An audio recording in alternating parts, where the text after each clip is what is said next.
Boa noite, meus irmãos, graça e paz esteja convosco.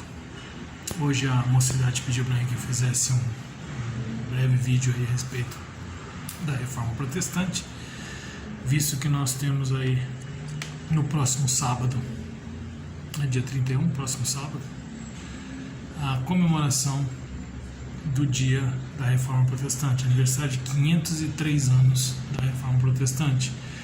Lá no século XVI, 1517, Lutero então dá início à Reforma Protestante, afixando as suas 95 teses na porta da igreja do castelo de Wittenberg. Inclusive no final do vídeo, ou melhor, embaixo desse vídeo, eu vou pedir para as meninas colocarem para vocês o link dessas 95 teses, tá? Para que vocês possam vê-las, porque se nós formos ler as 95 aqui, o vídeo vai ficar muito longo, né? E o objetivo aqui é mais nós darmos aí essa ênfase à questão da história e a importância dela na nossa igreja no século XXI, né? Então não convém que nós leiamos as 95 teses aqui. Então vou pedir para colocar o link aí abaixo, para que você possa estar vendo depois, tá? Então, no dia 31 de outubro de 1517, Lutero dá início, ao movimento da Reforma Protestante, né? Então, foi um momento, muito importante na história da humanidade, onde um monge católico, Martinho Lutero, em protesto contra diversas práticas da Igreja Católica, que conflitavam com as Escrituras, publicou então as suas 95 teses na porta da igreja do castelo de Wittenberg, como eu falei, propondo uma reforma na igreja do século XVI. E aí seria bom nós retornarmos aí um pouco da história para entender o que foi a reforma. Em primeiro lugar, a Igreja Católica Apostólica Romana não é a primeira igreja, nem Pedro foi o primeiro Papa. No Novo Testamento, mais especificamente no livro de Atos dos Apóstolos, a igreja era conhecida como igreja primitiva. E ao contrário da Igreja Católica, onde o Papa toma as decisões doutrinárias, a igreja primitiva, as decisões eram tomadas como se fosse um presbitério, ou seja, um conselho de anciãos. Como exemplo, nós podemos ver a recepção dos gentios como irmãos em Atos 11 e o caso da controvérsia sobre a circuncisão dos gentios em Atos 15. Então, as perseguições que ocorreram nessa época acabaram de filtrar os verdadeiros cristãos. Porém, lá no ano 323, o cristianismo passou a ter a proteção oficial de Roma, e cessaram as perseguições. E aí, à medida que um rei se convertia ao cristianismo, seus súditos automaticamente se convertiam também. Muitas pessoas não convertidas verdadeiramente entravam para a igreja. Isto na adoção de certas práticas pela igreja que não eram compatíveis com o ensino bíblico, o que foi trazendo o paganismo para dentro da igreja. À medida que o líder, o rei lá, ele era convertido, os seus súditos também automaticamente o eram. Alguns exemplos que merecem ser destacados nesse tempo. No ano de 375 houve a instituição do culto aos santos. No ano de 431, o Concílio de Éfeso, na cidade, pontificava a deusa Diana, divindade feminina pagã, instituiu o culto a Maria. No ano de 503 surge a doutrina do purgatório. Em 783 inicia a adoração às imagens, relíquias. Em 1090 inventou-se o rosário. Para completar, em 1229 a leitura da Bíblia foi proibida. Agora, podemos dizer que a gota d'água na questão da Reforma Protestante foi a venda de indulgências, promovida pelo Papa Leão X, para obter recursos para poder reconstruir a Basílica de São Pedro, o conhecido Vaticano. Na ocasião, João Tetzel, que era encarregado do Papa para promover a arrecadação de recursos, levou Lutero a publicar então as 95 teses na porta da igreja no dia 31 de outubro de 1517. Tá? Lutero foi julgado, foi excomungado e ficou foragido por um período e aproveitou então para traduzir a Bíblia para o alemão, tá? Oferecendo ao povo a possibilidade de ler o seu próprio idioma, o que não acontecia, porque a Igreja Católica Romana não permitia que o povo lesse a Bíblia na sua própria língua. Todas as missas eram feitas em latim, né? Então quem entendia latim poderia ler a Bíblia porque ela era em latim. Caso contrário, ninguém tinha acesso a poder ler as Escrituras. Inclusive, eu aconselho você, se ainda não assistiu, um filme antigo já, que é com Sean Connery, que chama O Nome da Rosa. Procure esse filme aí, talvez tenha até no YouTube, porque já é tão antigo, que talvez já tenha caído no domínio público.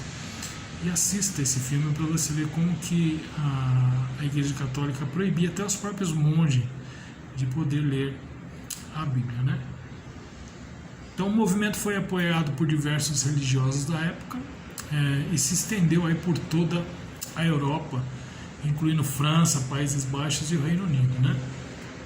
Aí no Concílio de Trento, a Igreja Católica promoveu um movimento que veio a ser conhecido como Contra-Reforma, tá? Mas o resultado foi a divisão que foi denominada com a Igreja do Ocidente entre católicos romanos e protestantes. Por isso a questão da reforma protestante, né? E aí pouco tempo depois dessa reforma teve início na Suíça um segundo reformador liderado por Ulrico Zwinglio, tá? Que pretendia reformar a igreja de maneira mais profunda que o movimento de Lutero, porque Lutero, por ser um monge católico, ele não queria extinguir a igreja, ele queria que a igreja trouxesse a igreja aos moldes que ela havia saído. Por isso a questão da reforma, o nome de reforma, né? Zwinglio já foi um pouco mais fundo do que o movimento de Lutero. Enquanto Lutero e seus seguidores romperam com a Igreja Católica somente nos pontos que viam conflito com as Escrituras, o movimento iniciado por Zwinglio então levou a uma reforma mais profunda, né? Entendendo que só deviam aceitar aquilo que estivesse claramente definido nas Escrituras. Então, com a morte de Zwinglio em 1531, um movimento conhecido como Segunda Reforma associou-se a João Calvino. Esse já é mais conhecido nosso, né? Afinal de contas, nós somos calvinistas, né? Ou, não sei, eu acho que somos, né? A igreja presbiteriana tem um cunho calvinista. Se você é presbiteriano, então eu creio que você seja calvinista, até porque grande parte da nossa doutrina é defendida por Calvino, né? Então, a reforma aí associou-se a João Calvino, né? E que era o seu maior teólogo na época, que revelou mais articulado e influente que seu antecessor, né? Ele era ligado ao movimento humanista, onde um grupo interessado em obras clássicas foi atraído pela Bíblia, mais especificamente pelo Novo Testamento. Calvino tinha uma vasta produção teológica, que incluía normas específicas retiradas da Bíblia sobre doutrina. Por isso que a nossa doutrina presbiteriana, ela tem aí a questão da Bíblia como nossa única regra de fé e prática, né? Os princípios calvinistas incluem a soberania de Deus na criação, providência, redenção, o estudo sério e criterioso das Escrituras e a importância da educação para os pastores e os crentes em geral, né? O governo representativo, que é como nós temos na nossa igreja, através de presbíteros e concílios, tá? E uma coisa interessante que a gente fala também sobre Calvino, que foi um reformador, né? Quando a gente fala de reforma, o primeiro nome que vem à mente é de Lutero, né? Depois de ler lá Romanos 1, 16, 17, houve a conversão, então a preocupação dele de bater de frente aí com a Igreja Católica, colocando lá as 95 teses dele na porta da igreja, do castelo, e também sendo excomungado da igreja, teve que fugir de lá, porque senão iria morrer, né? E onde ele fez, nesse período ele fez a tradução da Bíblia do latim para o alemão, e ajudado pela imprensa da época, né? Conseguiu divulgar, e a Bíblia conseguiu chegar a mais pessoas através da imprensa também. Isso também teve um peso muito grande na Reforma Protestante, né? Então, aí mais para nós, reformados, protestantes, calvinistas, Calvino também teve um peso muito grande aí na questão da Reforma Protestante, né? São homens que foram usados por Deus para poder deixar, né, essa influência e ter a preocupação de sempre ser mais próximo das Escrituras, não deturpar aquilo que as Escrituras dizem, né? E até hoje, né, os reformadores da época, eles tinham o princípio que até hoje anda conosco, que é a Escritura como única regra de fé e prática, Cristo como único mediador, a salvação pela graça mediante a fé e o sacerdócio universal dos crentes, né? E aí surge então aí o que nós chamamos dos 5 solas da reforma, né?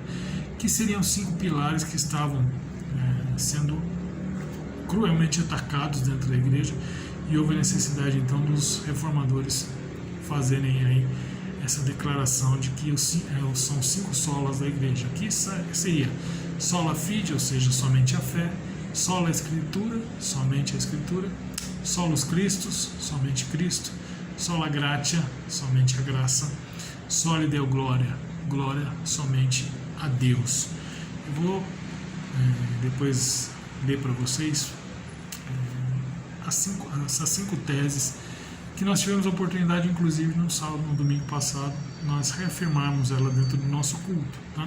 Mas antes disso, eu gostaria de deixar para vocês também algo sobre a reforma, que a gente fala muito de Lutero, Calvino, que, vamos dizer assim, apesar de termos aí 500 anos entre eles e nós, são os mais próximos e os mais conhecidos nós, mas antes deles houveram alguns homens valorosos também dentro da Igreja de Deus, que foram os pré-reformadores, tá? E aí eu gostaria de citar, por exemplo, John Huss, né, que morreu queimado. Então a gente vê que essa questão da Reforma Protestante não foi uma coisa que surgiu de um dia para o outro, tá? Desde o século XIV já existia aí alguns homens que já haviam levantado algumas questões quanto os erros que a Igreja Católica estava cometendo. E a ideia de reforma, né, não seria extinguir a Igreja, mas sim trazê-la para os moldes que ela deveria nunca ter saído. Porém, uma vez que isso não aconteceu, o Papa não abriu mão de nada do que havia sendo feito, inclusive o que mais incomodava Lutero, que seria a venda das indulgências, né, que eram vendidos pedacinhos do céu, né? A pessoa poderia comprar tinha até a escritura de um pedaço do céu, à medida que fizesse uma boa doação para a igreja, teria os seus pecados perdoados, poderia inclusive essa venda de indulgências, ela ia além da vida, porque você poderia comprar a salvação de uma pessoa que já tinha morrido, né? Tirar a pessoa do purgatório, né? E isso para arrecadar fundos para que fizessem a reforma lá do Basílica de São Pedro, que é o atual Vaticano, né? Então, uma forma bem rápida, né? Porque se a gente for falar de reforma protestante, for falar de todos os reformadores, de tudo que aconteceu, o vídeo iria se estender demais, porque aí se no seminário a gente tem às vezes um semestre de aula sobre isso, imagina falar disso tudo em um tempo curto aí de repente 20 minutos num vídeo, né? Mas só para a gente enfatizar a importância que teve a reforma protestante para nós. E se você faz parte de uma igreja presbiteriana, você é um crente reformado, protestante. Então, se alguém fala de reforma protestante para você, seria bom que você tivesse pelo menos uma noção do que foi a reforma protestante. Então, como eu disse, eu vou pedir para que se coloque o link das 95 teses de Lutero, Porém, eu gostaria de ler com vocês, para vocês, né, a questão dos 5 solas, né? Então vamos lá. Eu vou colocar aqui para ler com vocês. Nós já tivemos a oportunidade de, como eu disse, reafirmarmos os 5 solas dentro do nosso culto no domingo passado. Mas talvez vocês não estivessem no culto, talvez você não faz parte da nossa igreja, então eu gostaria de enfatizar com você os 5 solas, ou seja, os 5 pilares da igreja da Reforma Protestante, a importância desses 5 pilares. Então vamos lá, sola escritura, ou seja, somente a Bíblia. Eu gostaria de enfatizar uma coisa em relação a isso, meus queridos. Hoje em dia nós estamos no século XXI e tem algumas igrejas, ou até pastores, né? Talvez não devo usar o nome da igreja, porque às vezes se trata até de uma igreja tradicional, mas pastores dizendo que a Bíblia tem que ser atualizada. Veja que nível nós estamos chegando. Talvez o lema da reforma, uma igreja reformada, sempre reformando, em alguns casos precisa mesmo de uma reforma, talvez uma reforma protestante, porque os cabras estão perdendo o fio da meada, estão perdendo o medo do perigo, né? Onde já se viu dizer que a Bíblia precisa ser atualizada, já não é mais uma coisa tão atual para os dias em que vivemos. Mas é o que diz os 5 solas da igreja protestante, da Reforma Protestante. Sola Escritura, somente a Escritura.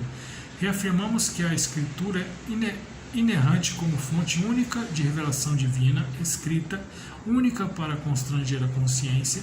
A Bíblia sozinha ensina tudo o que é necessário para a nossa salvação do pecado e é o padrão pelo qual todo comportamento cristão deve ser avaliado.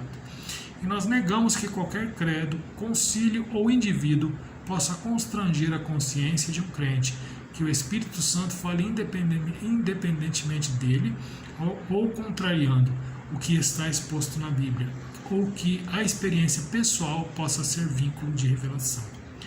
Então, nós defendemos que somente a Escritura é a nossa única regra de fé e prática. Solo Christus, ou seja, a erosão da fé centrada em Cristo. Por isso a necessidade de ser reforçado esse pilar. Né? Reafirmamos que a nossa salvação é realizada unicamente pela obra meritória de Cristo, do Cristo histórico. Sua vida sem pecado e a sua expiação por si só são suficientes para a nossa justificação e reconciliação com o Pai. Negamos que o Evangelho esteja sendo pregado se a obra substitutiva de Cristo não estiver sendo declarada e a fé em Cristo e sua obra não estiver sendo invocada. Hoje em dia se faz cristianismo sem Cristo. Portanto, a necessidade de nós estarmos afirmando aí os 5 solas da reforma. Sola gratia, a erosão do Evangelho. E afirmamos que na salvação somos resgatados da ira de Deus unicamente pela graça, pela sua graça.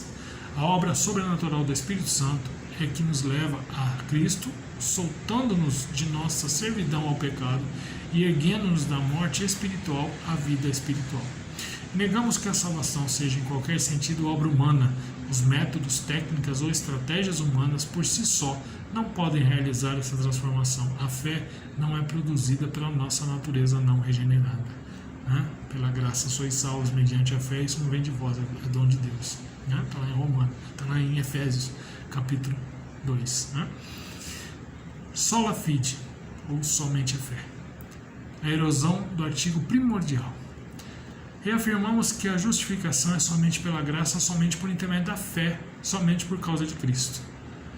Na justificação, a retidão de Cristo nos é imputada como o único meio possível de satisfazer a justiça de Deus. Negamos que a justificação se baseie em qualquer mérito que em nós possa ser achado, ou com base numa infusão da justiça de Cristo em nós, ou que a substituição que reivindique ser igreja, mas negue ou condene somente a fé, possa ser reconhecida como igreja legítima.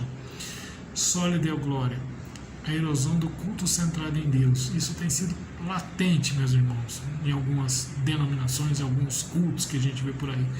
Sola Deo Glórias, ou seja, glória somente a Deus. Hoje a glória está sendo para o homem. Então, a questão, reafirmamos que como a salvação é de Deus e realizada por Deus, ela é para a glória de Deus e devemos glorificá-lo sempre. Devemos viver nossa vida inteira perante a face de Deus, sob a autoridade de Deus e para a sua glória somente.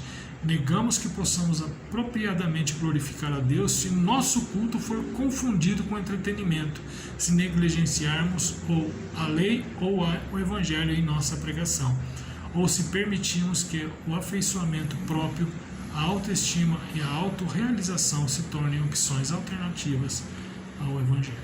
Né? Então veja que são aí pilares que a gente precisa reafirmar somente a Escritura na nossa vida, combatendo assim a erosão da autoridade. Né? Somente Cristo, combatendo a erosão da fé centrada em Cristo. Somente a graça, né, é a verdadeira erosão do Evangelho. Por isso nós reafirmamos que somente a graça, somente a fé, né, a erosão de um artigo principal, primordial, que é a fé que vem de Deus para nós. E só lhe deu glória a erosão do culto centrado em Deus. Glórias somente a Deus. Espero que você tenha curtido aí o nosso vídeo curtinho que nós fizemos aí sobre Reforma Protestante e que você possa entender a necessidade dessa reforma. Uma igreja que havia saído dos trilhos, né? Fazia-se o que o homem queria. Então Deus levanta homens que defendem a bandeira da verdadeira igreja, né? E que nós possamos ter na mente que 503 anos depois, isso ainda é muito importante e muito necessário para que as igrejas não caiam na mesma falácia que a Igreja Católica caiu lá atrás. Como eu não sei se eu já citei no vídeo, mas se não citei, cito agora, que pleno século XXI, pastores batendo no peito dizendo que a Bíblia precisa ser atualizada. Né? Ver a que nível nós estamos chegando. Pastores que pregam, fazem o seu culto sem tocar no nome de Jesus Cristo. Pessoas que buscam a própria glória. Pessoas que negam a graça de Deus. Pessoas que não sabem o que é a verdadeira fé, que é algo que vem de Deus. Então que Deus abençoe, né, as nossas igrejas, que nós possamos ser realmente centrados naquilo que os 5 pontos, 5 solas da igreja, 5 solas da Reforma Protestante, que homens perderam a vida defendendo, possa ser algo latente na nossa vida como cristãos reformados protestantes. Okay? Deus abençoe você. Vou deixar aí o link para vocês, tanto das 95 teses, como também dos 5 solas. Que Deus nos abençoe.